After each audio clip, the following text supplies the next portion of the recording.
You like a lonely man. Without me, you're not like everyone. That's he's why I choose you. Assalamualaikum warahmatullahi wabarakatuh. Semangat pagi, ketemu lagi di materi PPKN. Semoga kalian dalam kondisi baik-baik saja dan sehat selalu. Di sesi kemarin kita sudah membahas tentang kasus pelanggaran HAM di Indonesia. Untuk sesi hari ini kita akan mencobakan tentang materi upaya pemerintah dalam menegakkan HAM. Baik, semua negara di dunia sepakat untuk menyatakan penghormatan terhadap nilai-nilai HAM yang universal melalui berbagai upaya penegakan HAM. Akan tetapi pelaksanaan HAM dapat saja berbeda antara satu negara dengan negara lain. Ideologi, kebudayaan, dan nilai-nilai khas yang dimiliki suatu bangsa akan mempengaruhi sikap dan perilaku hidup berbangsa. Misalnya di Indonesia, semua perilaku hidup berbangsa diukur dari kepribadian Indonesia yang tentu saja berbeda dengan bangsa lain. Bangsa Indonesia dalam proses penegakan HAM tentu saja mengacu pada Pancasila dan Undang-Undang Dasar Negara Republik Indonesia tahun 1945 serta perundang-undangan lainnya. Dengan kata lain, penegakan HAM di Indonesia tidak berorientasi pada pemahaman HAM liberal dan sekuler yang tidak selaras dengan makna sila pertama, yaitu ketuhanan yang Maha Esa. Selain mengacu pada peraturan perundang-undangan nasional, proses penegakan HAM di Indonesia juga mengacu kepada ketentuan-ketentuan hukum internasional yang pada dasarnya memberikan wewenang luar biasa kepada setiap negara. Berkaitan dengan hal tersebut, Idrus Apandi dan Karim Suryadi menegaskan bahwa bangsa Indonesia dalam proses penegakan HAM sangat mempertimbangkan dua hal di bawah ini. 1. Kedudukan negara Indonesia sebagai negara yang berdaulat, baik secara hukum, sosial maupun politik, harus dipertahankan dalam keadaan apapun sesuai dengan prinsip-prinsip yang dianut dalam Piagam PBB.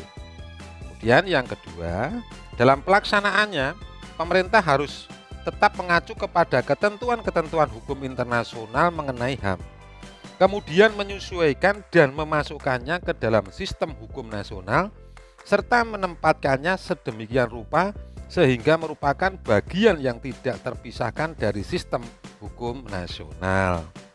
Baik, mudah-mudahan bisa dipahami. Lanjut, pemerintah Indonesia dalam proses penegakan HAM ini telah melakukan langkah-langkah strategis, diantaranya sebagai berikut.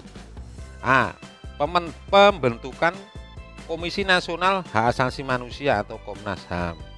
Itu dibentuk pada tanggal 7 Juni 1993 melalui Kepres atau Keputusan Presiden nomor 50 ya tahun 1993. Keberadaan Komnas HAM selanjutnya diatur dalam Undang-Undang nomor 39 tahun 1999 tentang HAM pada pasal 75 sampai dengan pasal 99.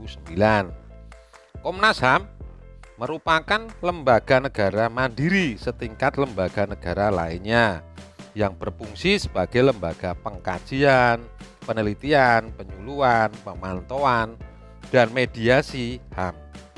Komnas HAM beranggotakan 35 orang yang dipilih oleh DPR berdasarkan usulan Komnas HAM dan ditetapkan oleh Presiden. Masa jabatan anggota Komnas HAM selama 5 tahun dan dapat diangkat lagi hanya untuk 1 kali masa jabatan. Komnas HAM mempunyai wewenang sebagai berikut. 1.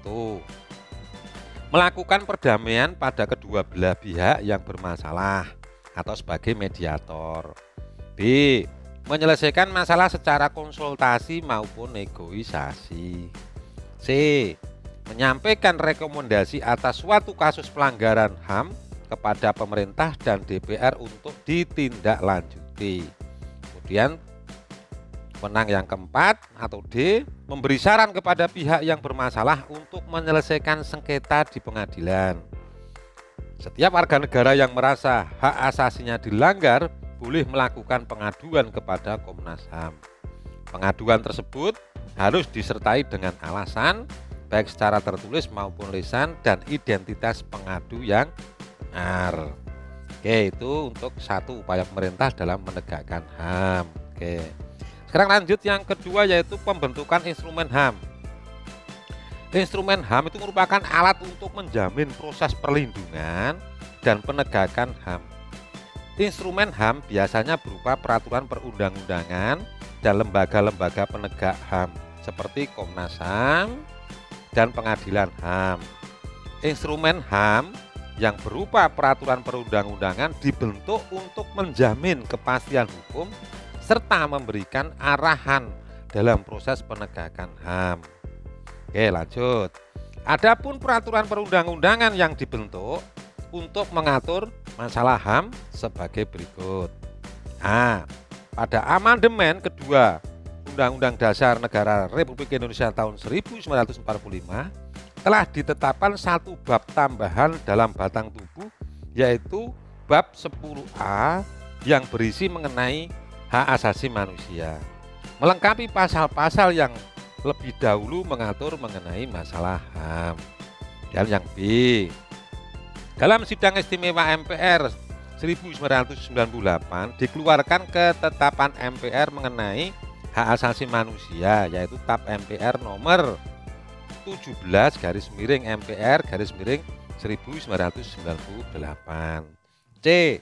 Ditetapkannya Piagam HAM Indonesia pada tahun 1998. D. Diundangkannya Undang-Undang nomor 39 tahun 1999 tentang HAM, yang kemudian diikuti dengan Perpu nomor 1 tahun 1999 tentang Pengadilan HAM, yang kemudian ditetapkan sebagai undang-undang, yaitu Undang-Undang nomor 26 tahun 2000 tentang Pengadilan HAM. E. Ditetapkannya peraturan perundang-undangan tentang perlindungan anak, yaitu 1. Undang-Undang nomor 3 tahun 1997 tentang Pengadilan Anak. 2. Undang-Undang nomor 23 tahun 2002 tentang perlindungan anak. Dan ketiga, Undang-Undang nomor 11 tahun 2012 tentang sistem peradilan anak. Baik, kita lanjut yang ke F. Meratifikasi instrumen HAM internasional selama tidak bertentangan dengan Pancasila dan Undang-Undang Dasar Negara. Instrumen HAM internasional yang diratifikasi antara lain: 1. Konvensi Jenewa 12 Agustus 1949 telah diratifikasi dengan Undang-Undang nomor 59 tahun 1958. 2. Konvensi tentang hak politik kaum perempuan telah diratifikasi dengan Undang-Undang nomor 68 tahun 1958. Oke, lanjut di 3. Konvensi tentang penghapusan segala bentuk diskriminasi terhadap perempuan telah diratifikasi dengan Undang-Undang nomor 7 tahun 1984. 4. Konvensi hak anak telah diratifikasi dengan keputusan Presiden nomor 36 tahun 1990. 5. Konvensi pelarangan pengembangan, produksi, dan penyimpanan senjata biologis dan beracun serta pemusnahannya telah diratifikasi dengan keputusan Presiden nomor 58 tahun 1991. 6. Konvensi internasional terhadap anti-apartheid dalam olahraga telah diratifikasi dengan Undang-Undang nomor 48 tahun 1993. 7. Konvensi menentang penyiksaan dan perlakuan atau penghukuman lain yang kejam, tidak manusiawi atau merendahkan martabat manusia telah diratifikasi dengan Undang-Undang Nomor 5 Tahun 1998. 8. Konvensi Organisasi Buruh Internasional Nomor 87 Tahun 1998 tentang kebebasan berserikat dan perlindungan hak untuk berorganisasi. Telah diratifikasi dengan keputusan Presiden Nomor 83 Tahun 1998. Dan yang 9, Konvensi Internasional tentang penghapusan semua bentuk diskriminasi rasial telah diratifikasi dengan Undang-Undang Nomor 29 Tahun 1999. 10.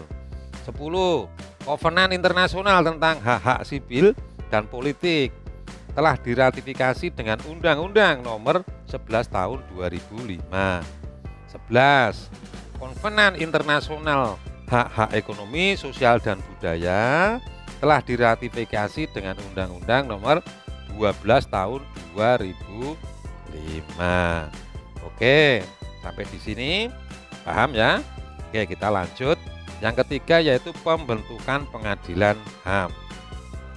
Pengadilan HAM dibentuk berdasarkan Undang-Undang Nomor 26 Tahun 2000. Pengadilan HAM adalah pengadilan khusus terhadap pelanggaran HAM berat yang diharapkan dapat melindungi HAM, baik perseorangan maupun masyarakat.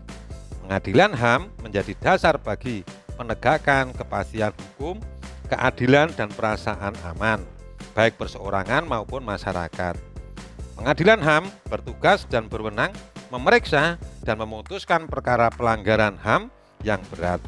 Di samping itu, berwenang memeriksa dan memutus perkara pelanggaran HAM yang dilakukan oleh warga negara Indonesia dan terjadi di luar batas teritorial wilayah Indonesia. Oke, materi hari ini kita sampai di situ ya. Mudah-mudahan kalian bisa memahami. Nanti di Google Form-nya nanti kalian bisa ada penugasan, bisa kalian kerjakan, dan kita akan berlanjut di materi minggu depan yaitu tentang upaya penanganan kasus pelanggaran HAM di Indonesia. Nanti silakan kalian belajar referensinya baik dalam buku paket ataupun modul ataupun referensi lainnya. Mudah-mudahan kalian tetap sehat selalu, ikuti himbauan pemerintah Prokes 5M, sehat selalu.